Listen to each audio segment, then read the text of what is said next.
A home explosion in Cleveland Sunday left one person dead and another critically injured, Cleveland.com reports. Cleveland's fire department also said there was damage to several neighboring houses, including windows blown out and walls knocked down. The explosion happened around 1 p.m. Cleveland police said they were originally called for wires down at the location. Authorities evacuated several homes as a precaution and cordoned off the neighborhood while trying to determine the cause of the blast.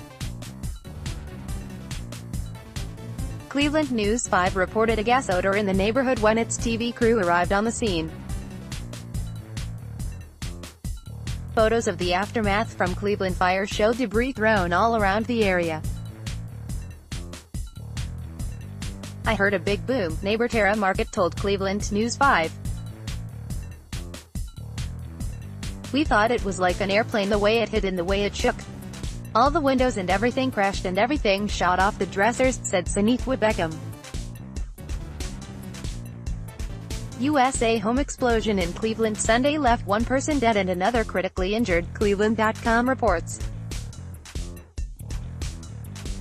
Cleveland, home explosion 151 Sunday the 10th of June 2018 5:52 p.m. 2018-52-10 Sunday the 10th of June 2018 5:52 p.m. Newsmax Inc. Newsmax Inc.